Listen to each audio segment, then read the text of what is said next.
ಯಾವ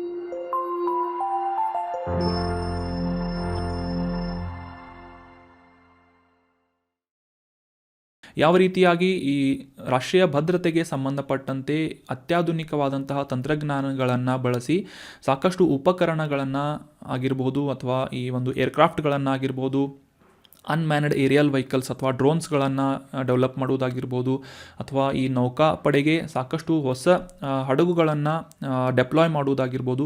ಈ ರೀತಿಯಾದಂತಹ ಸಾಕಷ್ಟು ವೈವಿಧ್ಯಮಯವಾದಂತಹ ಡೆವಲಪ್ಮೆಂಟ್ಸ್ಗಳನ್ನು, ಅಭಿವೃದ್ಧಿಗಳನ್ನು ಭಾರತದಲ್ಲಿ ಆತ್ಮನಿರ್ಭರ್ ಅನ್ನುವ ಈ ಒಂದು ಮೋಟೋದ ಅಡಿಯಲ್ಲಿ ಡೆವಲಪ್ ಮಾಡಲಾಗ್ತಾ ಇದೆ ಅಂತ ನೀವು ಈ ಸೆಕ್ಯುರಿಟಿ ಅಥವಾ ರಾಷ್ಟ್ರೀಯ ಭದ್ರತೆಗೆ ಸಂಬಂಧಪಟ್ಟಂತಹ ನಮಸ್ಕಾರ ಸ್ನೇಹಿತರೆ, ಅಮೋಘ ವರ್ಷ ಕೋಚಿಂಗ್ ಸೆಂಟರ್ ಯೂಟ್ಯೂಬ್ ಚಾನಲ್ಗೆ ನಿಮಗೆಲ್ಲ ಸ್ವಾಗತ. ಇವತ್ತಿನ ಪ್ರಮುಖವಾದಂತಹ ಕರೆಂಟ್ ಅಫೇರ್ಸ್ ಟಾಪಿಕ್ಗಳನ್ನು ಡಿಸ್ಕಸ್ ಮಾಡೋಣ. ಈಗ ಡಿಸ್ಕಸ್ ಮಾಡ್ತಾ ಇರುವಂತಹ ನೋಟ್ಸ್ಗಳನ್ನು ಫ್ರೀಯಾಗಿ ಡೌನ್ಲೋಡ್ ಮಾಡಿಕೊಳ್ಳಲು ಅಮೋಘ ವರ್ಷ IAS KS ಅಕಾಡೆಮಿಯ ಟೆಲಿಗ್ರಾಮ್ ಚಾನಲನ್ನು ಸಬ್ಸ್ಕ್ರೈಬ್ ಮಾಡಿ. ಇಲ್ಲಿ ಅಪ್ಲೋಡ್ ಮಾಡಲಾಗುವಂತಹ PDF ನೋಟ್ಸ್ಗಳನ್ನು ನೀವು ಫ್ರೀಯಾಗಿ ಡೌನ್ಲೋಡ್ ಮಾಡಿಕೊಂಡು ಈ ಕರೆಂಟ್ ಅಫೇರ್ಸ್ ಟಾಪಿಕ್ಸ್ಗಳನ್ನು ಈಸಿಯಾಗಿ ರಿವೈಸ್ ಮಾಡ್ಕೋಬೋದಾಗಿದೆ. ಇನ್ನು ಇವತ್ತಿನ ಡಿಸ್ಕಷನ್ನನ್ನು ಪ್ರಾರಂಭ ಮಾಡೋಣ. ಕಳೆದ ಸೆಷನ್ನಲ್ಲಿ ಕೇಳಲಾದಂತಹ ಪ್ರಶ್ನೆಯ ಸರಿಯಾದ ಉತ್ತರ ಏನು ಅಂತ ಮೊದಲು ತಿಳಿದುಕೊಳ್ಳೋದಾದರೆ, ಭಾರತದಲ್ಲಿ ಈ ರಾಜಕೀಯ ಪಕ್ಷಗಳಿಗೆ ರಾಷ್ಟ್ರೀಯ ಪಕ್ಷದ ಸ್ಥಾನಮಾನವನ್ನು ನೀಡುವಂತಹ ನಿರ್ಧಾರವನ್ನು ಈ ಕೆಳಗಿನ ಯಾವ ಸಂಸ್ಥೆ ಅಥವಾ ಯಾರು ಮಾಡುತ್ತಾರೆ ಅಂತ ಪ್ರಶ್ನೆಯನ್ನು ಕೇಳಲಾಗಿತ್ತು. ಆಪ್ಷನ್ಗಳಲ್ಲಿ ರಾಜ್ಯಪಾಲರು, ರಾಷ್ಟ್ರಪತಿಗಳು, ಸರ್ವೋಚ್ಚ ನ್ಯಾಯಾಲಯ ಅಥವಾ ಭಾರತದ ಚುನಾವಣಾ ಆಯೋಗ ಅಂತ ನೀಡಲಾಗಿತ್ತು. ಸರಿಯಾದ ಉತ್ತರ ಏನು ಅಂತಂದರೆ ಭಾರತದ ಚುನಾವಣಾ ಆಯೋಗ, ಎಲೆಕ್ಷನ್ ಕಮಿಷನ್ ಆಫ್ ಇಂಡಿಯಾ. ಇದು ಭಾರತದಲ್ಲಿ ಯಾವ ಪಕ್ಷ ರಾಷ್ಟ್ರೀಯ ಪಕ್ಷ ಆಗುವಂತಹ ಒಂದು ಅರ್ಹತೆಯನ್ನು ಪಡೆದುಕೊಂಡಿದೆ ಅಂತ ನಿರ್ಧಾರ ಮಾಡುವಂತಹ ಒಂದು ಸಂಸ್ಥೆಯಾಗಿದೆ ಎಲೆಕ್ಷನ್ ಕಮಿಷನ್ ಆಫ್ ಇಂಡಿಯಾ.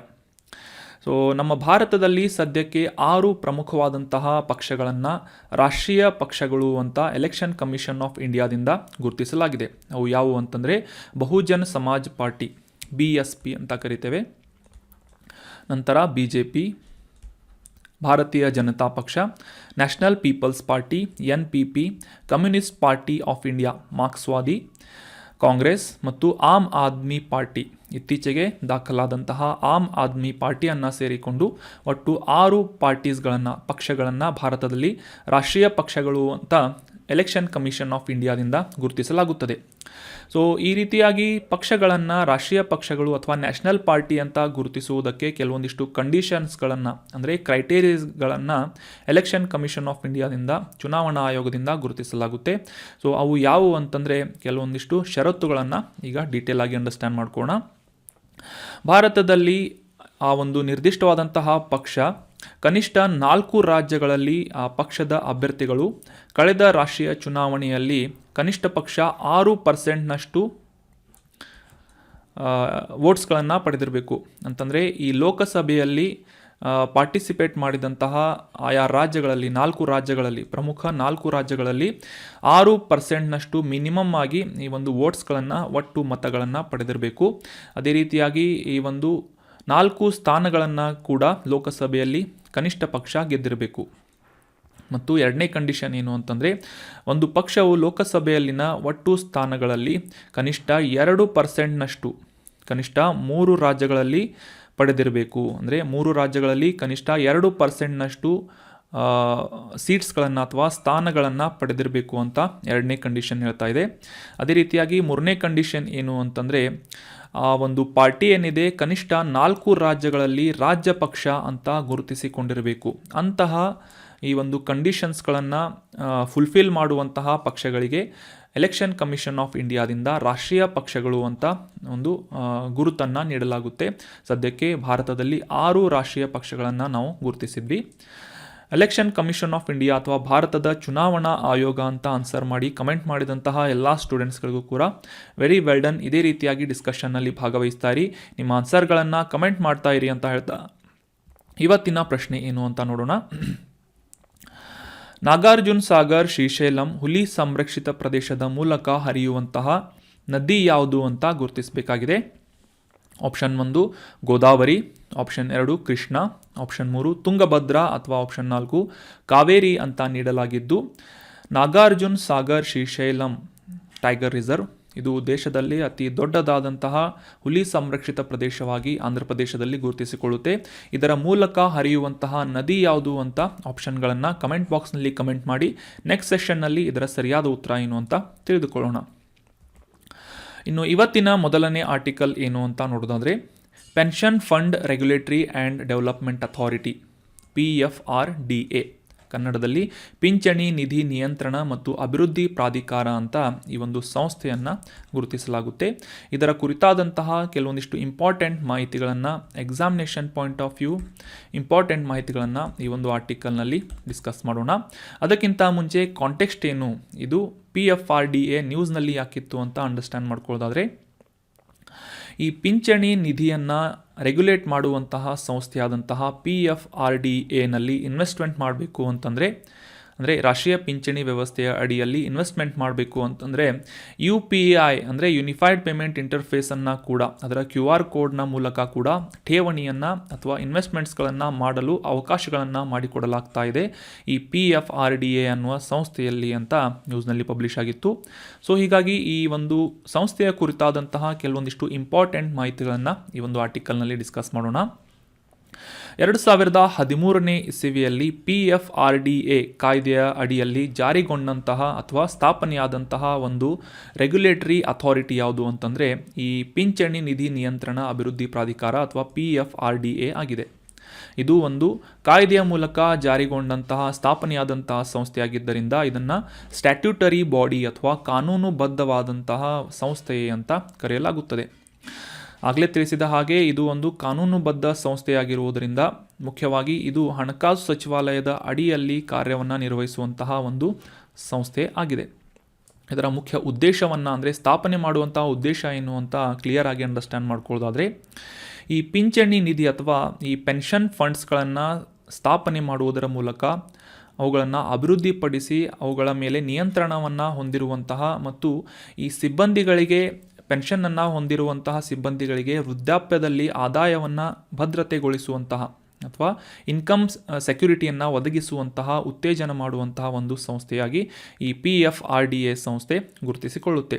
ಅದೇ ರೀತಿಯಾಗಿ ದೇಶದಲ್ಲಿ ಬರುವಂತಹ ಈ NPS ಅಥವಾ ನ್ಯಾಷನಲ್ ಪೆನ್ಷನ್ ಸ್ಕೀಮ್ನ ಅಡಿಯಲ್ಲಿ ಬರುವಂತಹ ಕೆಲವೊಂದಿಷ್ಟು ಯೋಜನೆಗಳಿಗೆ ಸಂಬಂಧಪಟ್ಟಂತಹ ಚಂದಾದಾರರ ಹಿತಾಸಕ್ತಿಗಳನ್ನು ಅಥವಾ ಈ ಒಂದು ಸಬ್ಸ್ಕ್ರೈಬರ್ಸ್ಗಳ ಒಂದು ಹಿತಾಸಕ್ತಿಯನ್ನು, ಅಂದರೆ ಅವರ ಒಂದು ಬೆನಿಫಿಟ್ಸ್ಗಳನ್ನು ಎನ್ಶೋರ್ ಮಾಡುವಂತಹ ನಿಟ್ಟಿನಲ್ಲಿ, ಸಂರಕ್ಷಣೆ ಮಾಡುವಂತಹ ನಿಟ್ಟಿನಲ್ಲೂ ಕೂಡ ಈ ಒಂದು ನಿಯಂತ್ರಣ ಸಂಸ್ಥೆಯಾಗಿ PFRDA ಕಾರ್ಯವನ್ನು ನಿರ್ವಹಿಸ್ತಾ ಇದೆ 2013ನೇ ಇಸವಿಯಿಂದ ಅಂತ ನಾವು ಅಂಡರ್ಸ್ಟ್ಯಾಂಡ್ ಮಾಡ್ಕೋಬೇಕು. ಇದರ ಮುಖ್ಯ ಕಚೇರಿ ನವದೆಹಲಿಯಲ್ಲಿದ್ದರೂ ಕೂಡ ದೇಶದಾದ್ಯಂತ ಸಾಕಷ್ಟು ಬ್ರಾಂಚಸ್ಗಳನ್ನು ಈ PFRDA ಹೊಂದಿದೆ. ಅದೇ ರೀತಿಯಾಗಿ ಇದರ ಒಂದು ಸಂಯೋಜನೆ ಸ್ಟ್ರಕ್ಚರನ್ನು ನೋಡೋದಾದರೆ, ಕೇಂದ್ರ ಸರ್ಕಾರದಿಂದ ನೇಮಕಗೊಳಿಸಲಾದಂತಹ 3 ಸದಸ್ಯರುಗಳನ್ನು ಒಳಗೊಂಡಂತೆ ಕನಿಷ್ಠ 3 ಪೂರ್ಣ ಸಮಯದ, ಅಂದರೆ ಪರ್ಮನೆಂಟ್ ಆಗಿ 3 ಜನ ಸದಸ್ಯರನ್ನು ಈ ಒಂದು PFRDA ಸಂಸ್ಥೆ ಒಳಗೊಂಡಿರುತ್ತದೆ. ಒಟ್ಟು 6 ಸದಸ್ಯರನ್ನು ಒಳಗೊಂಡಂತೆ ಅಧ್ಯಕ್ಷರ ಒಂದು ನೇತೃತ್ವದಲ್ಲಿ ಈ ಒಂದು PFRDA ಕಾರ್ಯವನ್ನು ನಿರ್ವಹಿಸುತ್ತದೆ ಅಂತ ನಾವು ಅಂಡರ್ಸ್ಟ್ಯಾಂಡ್ ಮಾಡ್ಕೋಬೇಕಾಗಿದೆ. ಇನ್ನು ಮುಂದಿನ ಆರ್ಟಿಕಲ್ ಪ್ರಧಾನಮಂತ್ರಿ ಅಜಯ್ ಅನ್ನುವ ಯೋಜನೆಯ ಬಗ್ಗೆ ಇದೆ. ಕಾಂಟೆಕ್ಸ್ಟನ್ನು ಅರ್ಥ ಮಾಡ್ಕೊಳ್ಳೋದಾದರೆ, ಇತ್ತೀಚೆಗೆ ನಮ್ಮ ಸಾಮಾಜಿಕ ನ್ಯಾಯ ಮತ್ತು ಸಬಲೀಕರಣ ರಾಜ್ಯ ಸಚಿವರಿಂದ ಈ ರಾಜ್ಯಸಭೆಯಲ್ಲಿ ಪ್ರಧಾನಮಂತ್ರಿ ಅಜಯ್ ಅನ್ನುವ ಯೋಜನೆಯ ಕುರಿತಾದಂತಹ ಮಾಹಿತಿಯನ್ನು ಶೇರ್ ಮಾಡಲಾಯಿತು ಅಂತ ನ್ಯೂಸ್ನಲ್ಲಿ ಪಬ್ಲಿಷ್ ಆಗಿತ್ತು. ಸೊ ಹೀಗಾಗಿ ಈ ಪ್ರಧಾನಮಂತ್ರಿ ಅಜಯ್ ಅನ್ನುವ ಯೋಜನೆಯ ಕುರಿತಾದಂತಹ ಕೆಲವೊಂದಿಷ್ಟು ಇಂಪಾರ್ಟೆಂಟ್ ಮಾಹಿತಿಗಳನ್ನು ಈ ಒಂದು ಆರ್ಟಿಕಲ್ನಲ್ಲಿ ಡಿಸ್ಕಸ್ ಮಾಡೋಣ. PM ಅಜಯ್ ಅಂತಂದರೆ ಪ್ರಧಾನಮಂತ್ರಿ ಅನುಸೂಚಿತ ಜಾತಿ ಅಭ್ಯುದಯ್ ಯೋಜನೆ ಅನ್ನೋದು ಇದರ ಫುಲ್ ಫಾರ್ಮ್ ಆಗಿದೆ. ಫುಲ್ ಫಾರ್ಮ್ ಅಥವಾ ವಿಸ್ತೃತ ರೂಪ ಪ್ರಧಾನಮಂತ್ರಿ ಅನುಸೂಚಿತ ಜಾತಿ ಅಭ್ಯುದಯ್ ಯೋಜನೆ ಅನ್ನೋದು ಇದರ ಫುಲ್ ಫಾರ್ಮ್ ಆಗಿದೆ.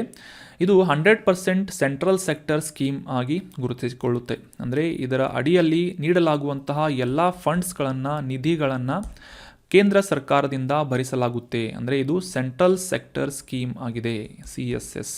ಕೇಂದ್ರ ಪ್ರಾಯೋಜಿತ, ಅಂದರೆ 100% ಕೇಂದ್ರ ಪ್ರಾಯೋಜಿತ ಯೋಜನೆಯಾಗಿ ಪ್ರಧಾನಮಂತ್ರಿ ಅಜಯ್ ಯೋಜನೆ ಗುರುತಿಸಿಕೊಳ್ಳುತ್ತೆ.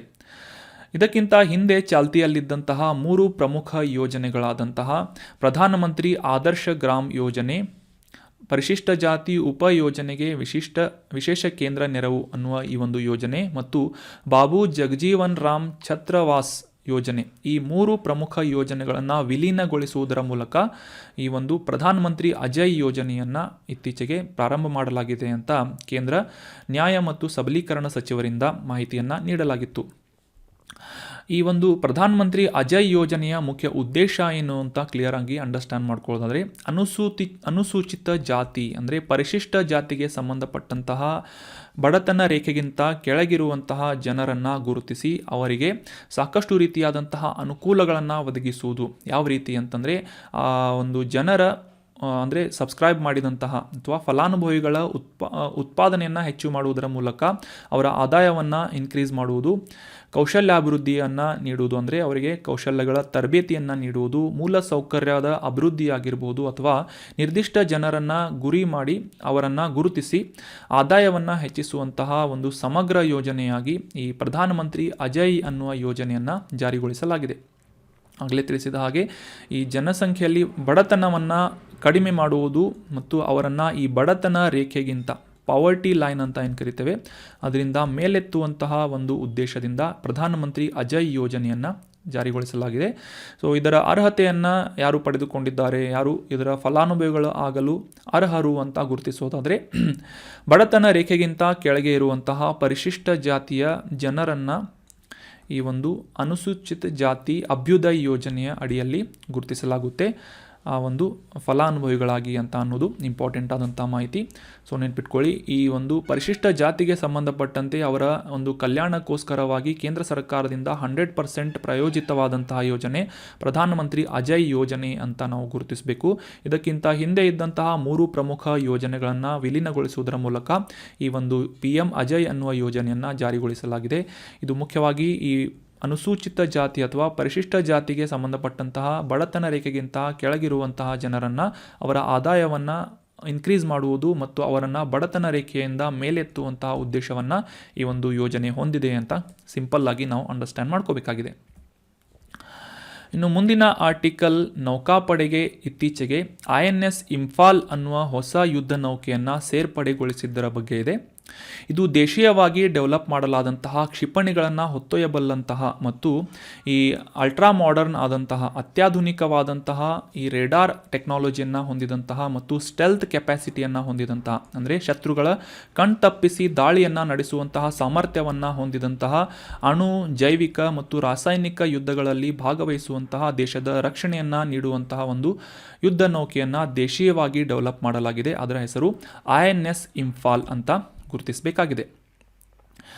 ಇತ್ತೀಚೆಗೆ ಈ ಒಂದು INS ಇಂಫಾಲ್ ಅನ್ನುವ ಯುದ್ಧ ನೌಕೆಯನ್ನು ನಮ್ಮ ದೇಶೀಯ ಸಂಸ್ಥೆಯಾದಂತಹ ಮಹಾರಾಷ್ಟ್ರದ ಮಜ್ಗಾಂವ್ ಡಾಕ್ ಯಾರ್ಡ್ ಅನ್ನುವ ಸಂಸ್ಥೆಯಿಂದ ಡೆವಲಪ್ ಮಾಡಲಾಗಿದ್ದು 75% ಸ್ವದೇಶಿ ವಸ್ತುಗಳನ್ನು ಬಳಸಿಕೊಂಡು ಈ ಒಂದು INS ಇಂಫಾಲ್ ಅನ್ನುವ ಯುದ್ಧ ನೌಕೆಯನ್ನು ಡೆವಲಪ್ ಮಾಡಲಾಗಿದೆ ಅಂತ ನಾವು ಅಂಡರ್ಸ್ಟ್ಯಾಂಡ್ ಮಾಡ್ಕೋಬೇಕಾಗಿದೆ.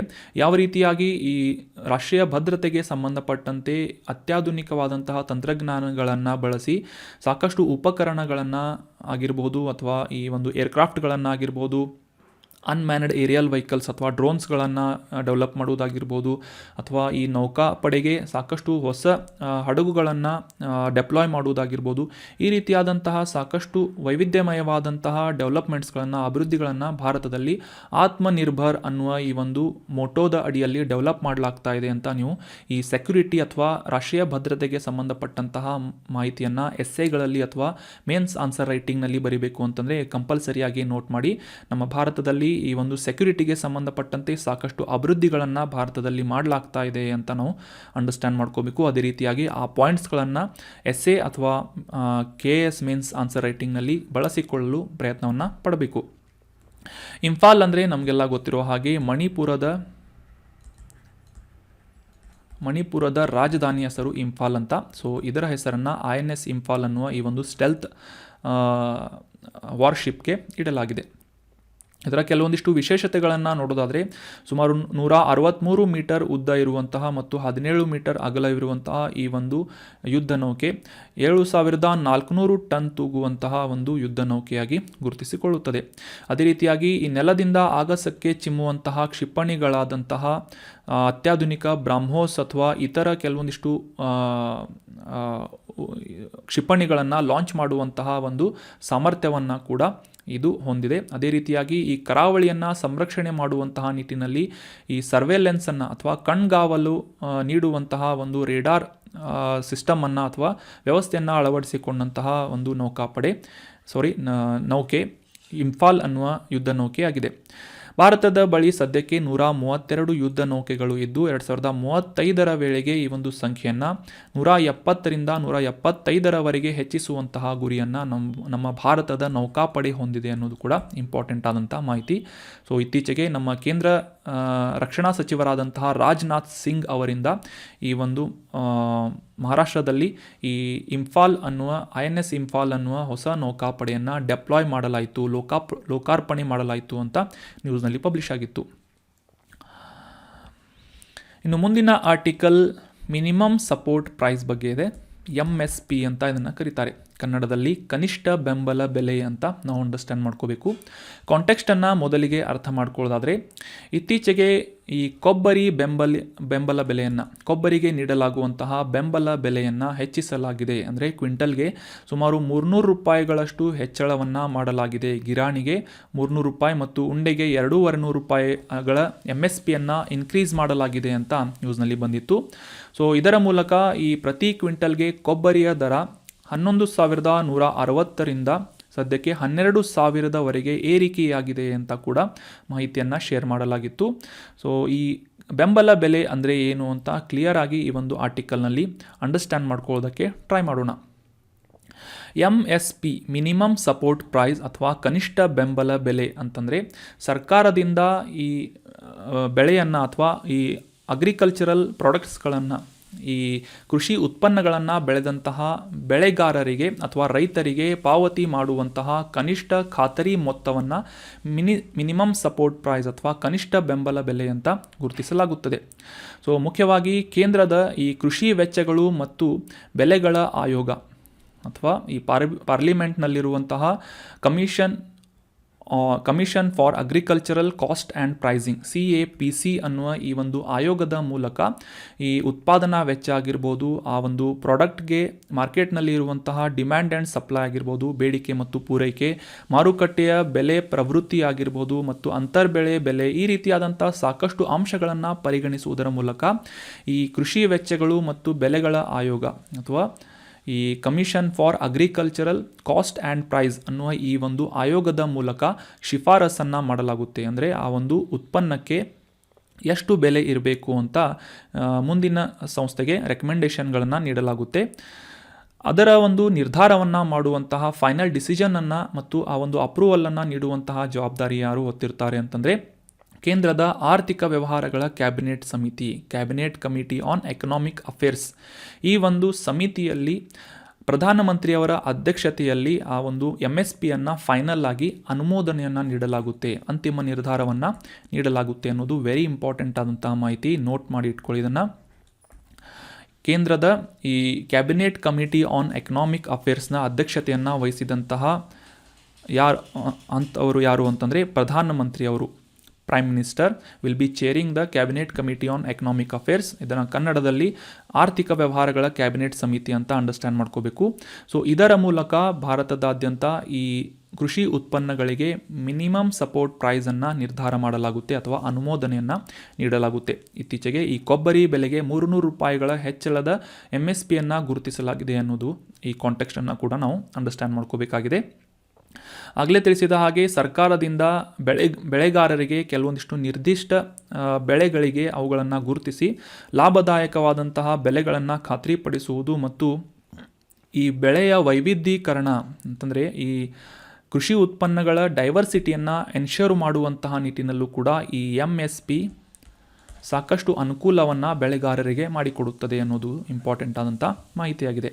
ಸೊ ಇದರಲ್ಲಿ ಒಂದು ಡ್ರಾಬ್ಯಾಕ್ ಏನು ಅಂತಂದರೆ, ಯಾವುದೇ ರೀತಿಯಾಗಿ ಈ ಒಂದು MSPಯನ್ನು ಏನು ನಿರ್ಧಾರ ಮಾಡಿರ್ತಾರೆ, ಈ MSPಯನ್ನು ಬೆಳೆಗಾರರಿಗೆ ನೀಡದೇ ಹೋದರೆ ಅವರು ಯಾವುದೇ ರೀತಿಯಾದಂತಹ ಲೀಗಲ್ ಸಪೋರ್ಟನ್ನು ಪಡೆದುಕೊಳ್ಳೋಕ್ಕೆ ಅವಕಾಶ ಇರುವುದಿಲ್ಲ. ಅಂದರೆ ಫಾರ್ ಎಕ್ಸಾಂಪಲ್, ಈಗ ಕೊಬ್ಬರಿ ಬೆಲೆಗೆ 12,000 ರೂಪಾಯಿ ಪ್ರತಿ ಕ್ವಿಂಟಲ್ಗೆ ನಿರ್ಧಾರ ಮಾಡಲಾಗಿದೆ. ಆದರೆ ದಳ್ಳಾಳಿಗಳಿಂದ ಈ 12,000 ರೂಪಾಯಿಗಳನ್ನು ಪೇ ಮಾಡದೇ ಹೋದರೆ, ಕಡಿಮೆ ಅಮೌಂಟನ್ನು ಪೇ ಮಾಡಿದರೆ, ಯಾವುದೇ ರೀತಿಯಾಗಿ ಈ ಬೆಳೆಗಾರರು ಕೋರ್ಟ್ಗೆ ಹೋಗಿ ಯಾವುದೇ ರೀತಿಯಾದಂಥ ಕೇಸ್ಗಳನ್ನು ದಾಖಲು ಮಾಡಲು ಅವಕಾಶ ಇರುವುದಿಲ್ಲ. ಅಂದರೆ ಇದು ಲೀಗಲಿ ಬೈಂಡಿಂಗ್ ಆಗಿಲ್ಲ ಅಂತ ಅನ್ನೋದು ಇದರ ಒಂದು ಮುಖ್ಯವಾದಂತಹ ಡ್ರಾಬ್ಯಾಕ್ ಆಗಿದೆ.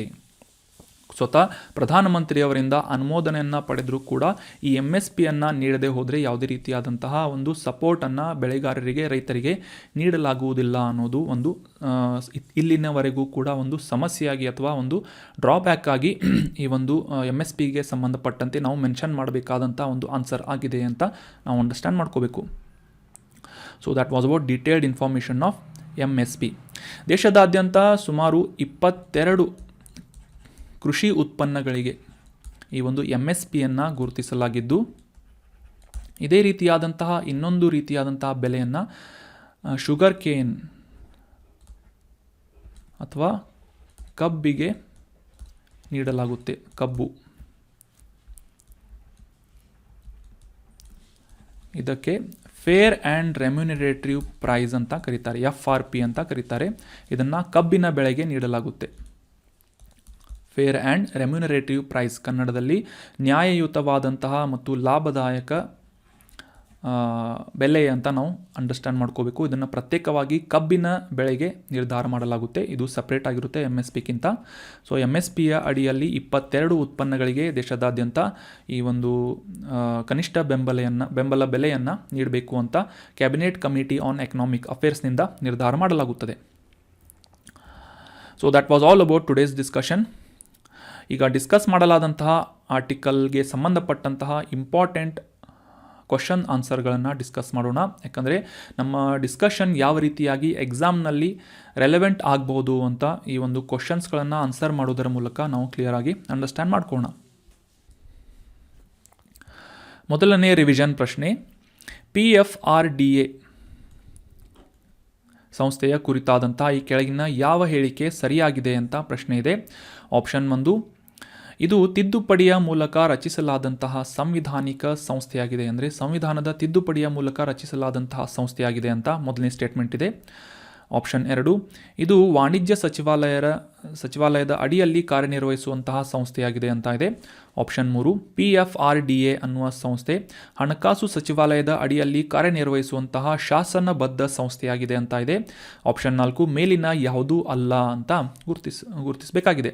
ಸೊ ಸರಿಯಾದ ಆನ್ಸರ್ ಯಾವುದು ಅಂತಂದರೆ ಆಪ್ಷನ್ 3, PFRDA ಅನ್ನುವ ಈ ಒಂದು ಸಂಸ್ಥೆ ಹಣಕಾಸು ಸಚಿವಾಲಯದ ಅಡಿಯಲ್ಲಿ ಕಾರ್ಯನಿರ್ವಹಿಸುವಂತಹ ಒಂದು ಶಾಸನಬದ್ಧವಾದಂತಹ ಸಂಸ್ಥೆಯಾಗಿದೆ ಅನ್ನೋದು ಸರಿಯಾದಂಥ ಆನ್ಸರ್ ಆಗಿದೆ. ಸೊ ನಾವು ಡೀಟೇಲ್ ಆಗಿ ಇದರ ಬಗ್ಗೆ ಡಿಸ್ಕಸ್ ಮಾಡಿದ್ವಿ.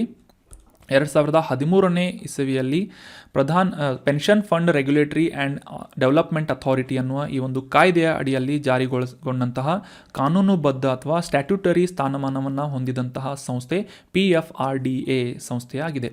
ಇದು ಮುಖ್ಯವಾಗಿ ಪಿಂಚಣಿ ನಿಧಿಯ ರೆಗ್ಯುಲೇಟಿಂಗ್ಗೆ ಸಂಬಂಧಪಟ್ಟಂತೆ ನಿಯಂತ್ರಣ ಮಾಡುವಂತಹ ಒಂದು ಉತ್ಕೃಷ್ಟ ಸಂಸ್ಥೆಯಾಗಿದೆ ಅಂತ ನಾವು ಅಂಡರ್ಸ್ಟ್ಯಾಂಡ್ ಮಾಡ್ಕೋಬೇಕಾಗಿದೆ. ಅದೇ ರೀತಿಯಾಗಿ ಹಣಕಾಸು ಸಚಿವಾಲಯದ ಅಡಿಯಲ್ಲಿ ಕಾರ್ಯನಿರ್ವಹಿಸುವಂತಹ ಒಂದು ಸಂಸ್ಥೆ ಪಿಂಚಣಿ ನಿಧಿ ನಿಯಂತ್ರಣ ಮತ್ತು ಅಭಿವೃದ್ಧಿ ಪ್ರಾಧಿಕಾರ ಆಗಿದೆ ಅಂತ ನಾವು ಅಂಡರ್ಸ್ಟ್ಯಾಂಡ್ ಮಾಡ್ಕೋಬೇಕು. ಸೊ ಆಪ್ಷನ್ 3, ಇದು ಹಣಕಾಸು ಸಚಿವಾಲಯದ ಅಡಿಯಲ್ಲಿ ಮತ್ತು ಶಾಸನಬದ್ಧವಾದಂತಹ ಅಂದರೆ 2013ರಲ್ಲಿ ಒಂದು ಕಾಯ್ದೆಯ ಮೂಲಕ ಜಾರಿಗೊಂಡಂತಹ ಸಂಸ್ಥೆ PFRDA ಆಗಿದೆ. ಮುಂದಿನ ರಿವಿಷನ್ ಪ್ರಶ್ನೆ, PM ಅಜಯ್ ಅನ್ನುವ ಯೋಜನೆಯ ಕುರಿತಾಗಿ ಈ ಕೆಳಗಿನ ಯಾವ ಹೇಳಿಕೆ ಸರಿಯಾಗಿದೆ ಅಂತ ಗುರುತಿಸಬೇಕಾಗಿದೆ. ಆಪ್ಷನ್ 1, ಇದು 100% ಕೇಂದ್ರ ಪ್ರಾಯೋಜಿತವಾದಂತಹ ಯೋಜನೆಯಾಗಿದೆ ಅಂತ ಇದೆ. ಆಪ್ಷನ್ 2, ಪ್ರಧಾನಮಂತ್ರಿ ಅಜಯ್ ಅನ್ನುವ ಯೋಜನೆ ಬಡತನ ರೇಖೆಗಿಂತ ಕೆಳಗಿರುವ ಪರಿಶಿಷ್ಟ ಜಾತಿಯ ಜನರನ್ನು ಮೇಲೆತ್ತಲು ಇದನ್ನು ಪ್ರಾರಂಭಿಸಲಾಗಿದೆ ಅಂತ ಇದೆ. ಆಪ್ಷನ್ 3, ಫಲಾನುಭವಿಗಳ ಕೌಶಲ್ಯವನ್ನು ಹೆಚ್ಚಿಸುವುದು ಇದರ ಒಂದು ಭಾಗವಾಗಿದೆ ಅಂತ ಇದೆ. ಆಪ್ಷನ್ 4, ಮೇಲಿನ ಎಲ್ಲವೂ ಅಂತ ನೀಡಲಾಗಿದೆ. ಸೊ ಸರಿಯಾದ ಉತ್ತರ ಏನು ಅಂತಂದರೆ ಆಪ್ಷನ್ 4, ಮೇಲಿನ ಎಲ್ಲ ಸ್ಟೇಟ್ಮೆಂಟ್ಗಳು ಕೂಡ ಕರೆಕ್ಟ್ ಆಗಿವೆ. ಯಾಕಂತಂದರೆ ಈ ಪ್ರಧಾನಮಂತ್ರಿ ಅಜಯ್ ಯೋಜನೆ ಅಂತಂದರೆ ಪ್ರಧಾನಮಂತ್ರಿ ಅನುಸೂಚಿತ ಜಾತಿ ಅಭ್ಯುದಯ ಯೋಜನೆ ಅನ್ನೋದು ಇದರ ಫುಲ್ ಫಾರ್ಮ್ ಆಗಿದೆ. ಇದು 100% ಕೇಂದ್ರ ಪ್ರಾಯೋಜಿತ ಯೋಜನೆ, ಸೆಂಟ್ರಲ್ ಸೆಕ್ಟರ್ ಸ್ಕೀಮ್ ಆಗಿದೆ ಅಂತ ನಾವು ಅಂಡರ್ಸ್ಟ್ಯಾಂಡ್ ಮಾಡ್ಕೊಂಡ್ವಿ.